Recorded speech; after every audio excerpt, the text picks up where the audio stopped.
샬롬, 사랑하는 성도 여러분, 참 반갑습니다. 주님의 평화가 여러분의 삶 속에 늘 흘러 넘칠 수 있기를 간절히 소원합니다. 지금 무더위를 식혀주는 시원한 비가 내리고 있습니다. 이처럼 여러분의 메마른 인생 가운데도 하나님의 은혜의 단비가 언제나 촉촉히 내릴 수 있기를 간절히 빌어봅니다. 수요일마다 인생의 광야를 만난 사람과 그를 다루는 하나님의 손길을 살펴보고 있는 중이지요. 오늘은 스스로 광야로 걸어 들어간 사람, 바로 엘리야를 살펴보고자 합니다. 이 엘리야 이야기를 나누기 전에 그 엘리야가 살았던 시대를 좀 우리가 이해할 필요가 있겠습니다. 솔로몬 이후의 이스라엘은 남쪽 유다와 북쪽 이스라엘로 분단되었습니다. 북이스라엘의 왕 중에서 과거 솔로몬에 견줄 만한 그런 대단한 왕이 있었지요. 바로 오므리라는 사람입니다. 그는 정치, 외교, 경제에 탁월한 실력을 가진 사람이었고, 그래서 북이스라엘의 삶의 질을 한 단계 높여 놓은 사람이지요. 주변 나라 사람들은 이 북이스라엘을 오므리의 왕조 또는 오므리의 나라라고 불렀습니다. 그러나 그는 하나님을 경외하지 않던 왕이었습니다. 그저 이익을 쫓아서 살던 사람이었지요. 그래서 바알 종교를 이스라엘 땅에 가지고 들어왔던 그런 장본이기도 합니다. 그는 아들 아합을 바알을 섬기는 이세벨과 정략 결혼시켰습니다. 그의 아들 아합은 성경에서 가장 악랄한 왕으로 유명한 사람이지요. 그 아버지의 그 아들이란 말이 생각납니다. 바알 숭배자인 아내 이세벨과 함께 바알 숭배를 전 이스라엘로 확장시킨 사람이 바로 이 아합입니다. 그래서 하나님께서는 이 아합의 죄에 또 하나님을 버리고 바알을 따라가는 이스라엘에 대해서 진노하셔서 하늘 문을 닫아 걸으셨고 비를 내리지 않았지요. 이렇게 어려운 시기에 혜성처럼 등장한 사람이 바로 갈멜산 승리의 주인공 엘리야였습니다. 엘리야는 성경에 보면 디셉 사람이라 되어 있지요. 디셉이라고 하는 마을은 요단강 건너편 길르앗 산지에 있던 작은 마을입니다. 어쨌든 이 엘리야를 통해서 하나님께서는 바알 선지자와 대결하게 하셨고 또 살아계신 하나님을 보여주셨습니다. 바알 선지자들을 처단했고요. 그래서 이스라엘 백성들의 마음을 하나님께로 돌리는 일에 헌신했던 사람이 바로 이 엘리야죠.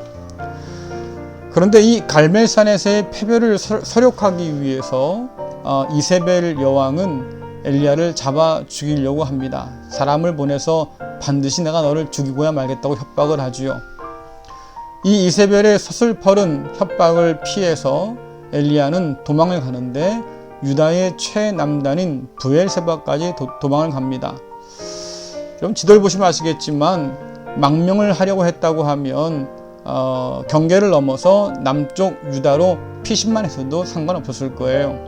그런데 유다 저 밑에 있는 우리나라로 따진다고 하면 땅끝 마을 해남까지 지금 도망간 거지요. 그리고 거기서 더 내려가서 네겝 광야로 들어갑니다.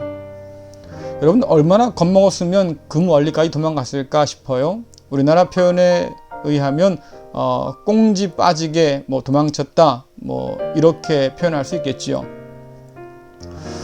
10절에서 그가 밝혔던 것처럼 그는 하나님께 유별난 열심을 가진 사람이었습니다. 그리고 최선을 다해서 바알 종교와 싸우면서 이스라엘 백성들을 하나님께로 이끌기 위해서 애를 쓴 사람이었지요. 정말로 그가 갈멜산에서 바알 종교자들과 싸울 때에는 목숨까지 걸었던 그런 상황입니다. 자, 그런데 그렇게 할 만큼 한 그에게 찾아온 것은 결국 이세벨의 협박이었죠. 제가 보기엔 충격을 받았던 것 같습니다. 내가 그렇게 애를 쓰고 싸웠는데 바알 종교가 여전히 건재하다니 이게 도대체 뭔 일이냐 하는 거죠. 또 실망했을 것 같아요. 내가 목숨 걸고 한 일이 고작 이거냐라고 하는 거죠. 낙심했을 것 같습니다. 야, 내가 앞으로 더 이상 뭘 할 수가 없겠구나 싶었을 거예요. 좌절했을 것 같습니다. 내가 이제는 살 이유가 없겠구나 싶었겠지요. 또 불안했습니다. 언제 이세벨의 암살자가 들이닥쳐서 자기의 생명을 가져갈런지 알지 못한 상황이잖아요. 혼란했을 겁니다. 살기 위해서 도망을 치는데 그가 죽기를 구하는 것을 보면 아마 그는 굉장히 어려운 때를 지금 보내는 것 같습니다. 그 마음 가운데는 의심도 자리 잡았겠지요. 하나님을 위해서 열심히 일했던 내가 지금 이 모양인데 말이죠. 하나님은 지금 도대체 뭘 하고 계실까? 엘리야는 위대한 선지자였지만 그러나 우리와 성정이 같은 사람이었다고 성경은 말하지요. 그 역시 두려움에 떨고 실패에 낙심하고 또 좌절한 사람이었습니다. 심지어 그것이 너무나 심해서 죽기를 구할 정도로 그는 좌절 가운데 씨름했던 사람이죠. 여러분, 두려움이 커지면 이상하게도 하나님이 작아 보여요. 여러분이 어떤 두려움에 사로잡혀 있다고 하면 한번 생각해 보십시오. 하나님이 내가 가진 문제, 내가 가진 두려움보다 작을까? 우리는 하나님을 큰 분으로 고백하며 살지만 그러나 두려움에 사로잡히면 우리의 눈이 점점 작아집니다. 우리의 시야가 점점 좁아집니다. 그래서 문제는 더 커 보이고 하나님은 더 작아 보이는 이상한 일들을 우리는 경험하게 되지요. 바로 엘리야가 그런 사람이었습니다. 유다의 최남단 땅인 브엘세바에 도착했을 때 엘리야는 함께 따라왔던 사환을 그곳에 남겨두고 호롤단신으로 광야로 들어갑니다. 여러분, 광야에 들어가면 꼭 반드시 가져갈 것이 세 가지가 있습니다. 하나는 물이고요, 두 번째는 음식이고요, 세 번째는 낙입니다. 이것이 이렇게 넉넉한 편은 아니었지만 다음 오아시스까지는 견딜 수 있을 만큼의 양을 가지고 갔어야 했지요. 모든 사막길은 결국 오아시스로 연결됩니다. 사막 나그네의 필수 경유지가 바로 이 오아시스지요. 그래서 길을 돌아가서라도 반드시 거쳐간 곳이 이 오아시스였습니다. 이 오아시스에 이르기까지 더위를 피하게 해줄 수 있는 유일한 수단은 나무 그늘이었는데 여러분, 광야는 그렇게 큰 나무를 찾기가 쉽지 않지요. 그저 로뎀 나무 같은 키 낮은 그런 작은 나무들이 많아서 그 그늘을 의지해서 길을 가야 했습니다. 낙이나 물, 음식 같은 여행에 꼭 필요한 모든 것을 다 내려놓고 혼자의 몸으로 광야로 들어가는 이 엘리야를 한번 생각해 보세요. 아마 당시 사람들이 엘리야를 봤다고 하면 한마디 쓸 겁니다. 저 사람 죽으려고 작정한 사람이네. 그만큼 광야는 척박한 곳이었고 물과 음식, 그늘, 오아시스가 없다고 하면 견딜 수가 없는 곳이었습니다. 더 이상 물러설 곳이 없기 때문에, 도망칠 곳이 없기 때문에 자포자기한 걸까요? 정말 죽으려고 작정하고 광야로 들어갔을까요? 엘리야는 말합니다. 내가 조상들보다 나을 것이 없는 사람입니다. 차라리 여기서 죽는 게 더 낫습니다. 이렇게 말하지요. 하나님 앞에 그가 요청하지 않습니까? 하나님, 이제 줬사오니 내 생명을 좀 거두어 가십시오. 여러분, 그런데 엘리야가 광야로 들어간 이유는 죽으려고 들어간 게 아닌 것 같아요. 왜냐하니까 광야가 목적지가 아니었거든요. 그는 하나님 산 호렙까지 가고자 했습니다. 여러분, 식당 광고 문구 중에서 재밌는 게 있었어요. 인생이 저기 앞일 때에는 고기 앞으로 가라. 여러분, 재밌지 않습니까? 그런데 비슷하게 말할 수 있을 것 같아요. 인생이 광야일 때에는 오아시스를 찾아라. 엘리야는 그래서 하나님을 찾아서 호렙산에 오릅니다. 저도 호렙산 혹은 시내산에 오른 경험이 있어요. 목회에서 너무 힘들 때였는데요. 제게 성지순례의 기회가 주어졌습니다. 그래서 제가 시내산을 오르게 되었어요. 올라가는 내내 엘리야의 마음이 생각났습니다. 얼마나 힘들었을까. 새벽에 시내산길을 오르는데 하늘의 별은 기가 막히게 많고요. 참 생각이 많았던 것을 기억합니다. 엘리야의 그 참담한 심정, 그것이 곧 그때 저의 마음 같았거든요. 오늘 우리가 읽은 말씀은 호렙산에 오른 엘리야가 하나님과 함께 나눈 대화의 일부입니다. 갈멜산에서 엘리야의 기도에 응답하셨던 하나님께서는 호렙산에서 여전히 엘리야에게 응답하고 계시지요. 우린 종종 하나님께서 우리가 뭔가를 잘 해낼 때 그런 우리를 보시고 인정하시면서 가까이 계시고 응답하신다고 생각해요. 그러나 성경은 우리가 하나님의 기대에 온전히 부응하지 못할 때라도 하나님은 우리를 잊지 않고 여전히 신실하셔서 우리의 기도에 응답하신다고 말씀해주고 있습니다. 하나님께서 엘리야에게 물으시지요. 엘리야야, 내가 어찌하여 여기 있느냐? 여러분, 이 질문은 9절과 13절 두 번 연속 이어져 있습니다. 하나님께서 엘리야의 마음을 몰라서 물었을까요? 40주야를 광야를 지나서 말입니다. 호렙산을 찾아왔잖아요. 얼마나 절박했겠습니까? 그 절박함을 하나님께서 몰라서 지금 두 번씩이나 물었을까 하는 거지요. 저는 좀 그 생각이 들어요. 두 번씩 같은 질문을 한다고 하면 뭔가 목적 있는 질문 같습니다. 어떤 목적이 있을까요? 엘리야 자신을 한번 돌아보게 하는 목적이 있는 거지요. 하나님이 내가 이렇게 살아있는데 왜 너는 내가 죽어서 아무것도 못할 것처럼 그렇게 낙심하고 절망해서 여기까지 왔느냐 그 말이에요. 여러분들, 지금 이 질문을 통해서 하나님은 여전히 하나님께서 살아계시다고 하는 사실을 보여주고 계신 겁니다. 그러니까 엘리야에게 내가 낙심할 일도 없다고 지금 말씀하고 계신 거지요. 어쩌면 엘리야는 이 질문 앞에서 좀 서운했을 것 같습니다.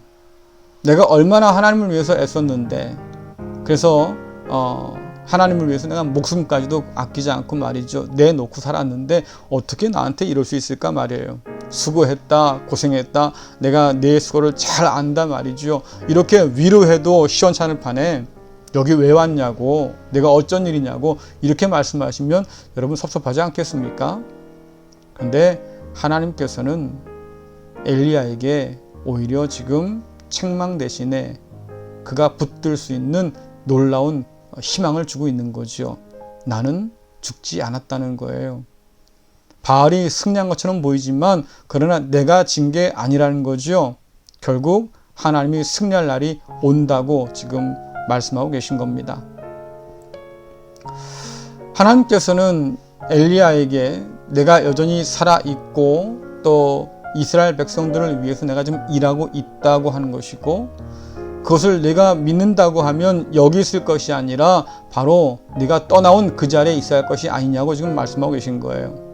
그러면서 엘리야에게 할 일을 주시지요.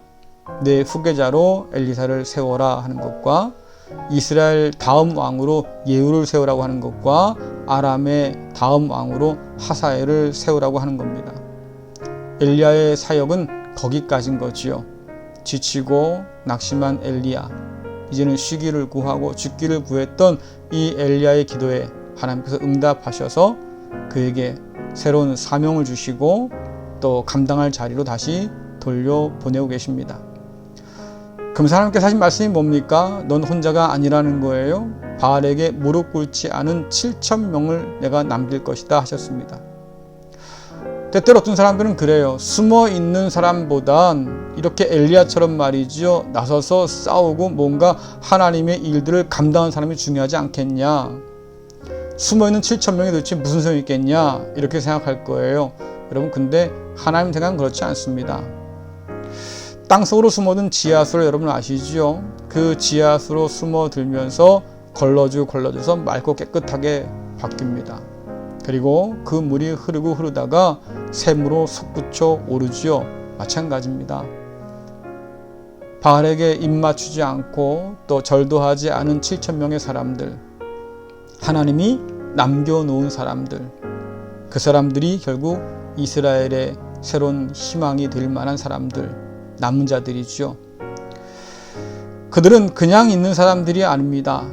바알에게 무릎 꿇고 싶은 유혹들, 또 그런 핍박들을 견디고 참고 인내한 사람들이죠. 하나님은 그들을 기억하시고 그들을 통해서 다시 이스라엘을 세워갈 것이라고 지금 말씀해 주시는 거예요. 여러분, 이 말씀을 들은 엘리야 마음 가운데 얼마나 기쁨이 가득했을까요?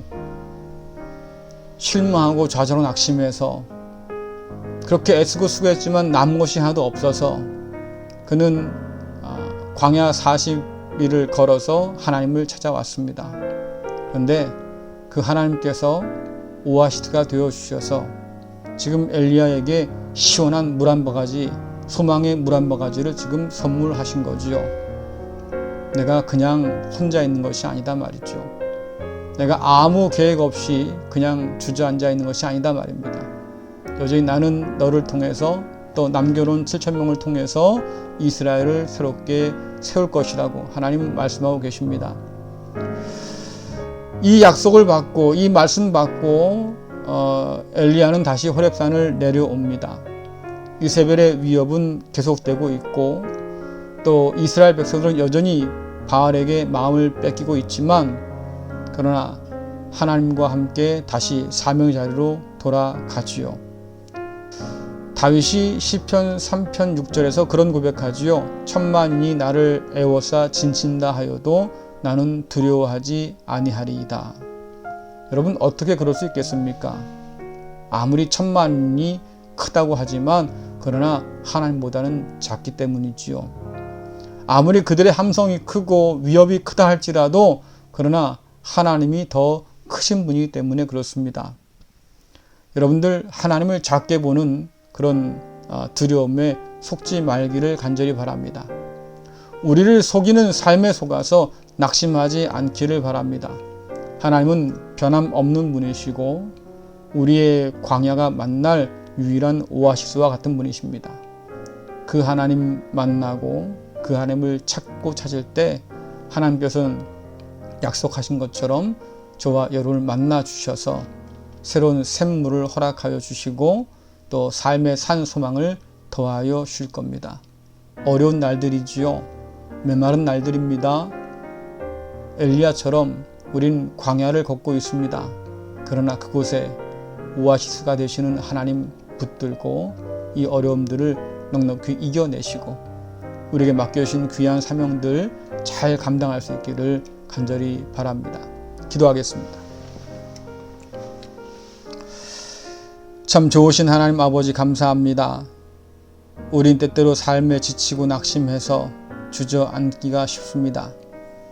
애쓰고 수고한 것들이 결국 아무런 것도 남기지 않고 헛된 것으로 무너질 때마다 우리는 낙심하고 절망하고 그 가운데서 주저앉게 됩니다. 오늘 엘리야도 우리와 성정이 같은 사람이어서 똑같이 실망하고 낙심하지만 그러나 그 광야에서 엘리야는 하나님께로 달려갑니다. 하나님께서는 오아시스가 되셔서 엘리야에게 시원한 물을 허락하시고 살아갈 이유와 소망도 허락해 주셨습니다. 아버지, 어려운 시대를 살아가는 갈릴리 성도 모두에게 하나님 오아시스가 되어 주셔서 주님 앞에 서고 주님께 피할 때마다 그늘이 되어 주시고 보호자가 되시고 무엇보다 시원한 삶의 소망을 덧입혀 주셔서 주님과 함께 이 세상을 넉넉히 이기며 살아갈 수 있도록 주여 도와 주옵소서. 때로 주 앞에 쓰러져 탄식할지라도 하나님 우리를 불쌍히 여겨 주시고 긍휼히 여겨 주셔서 다시금 우리를 붙드시고 소망으로 더하여 주옵소서.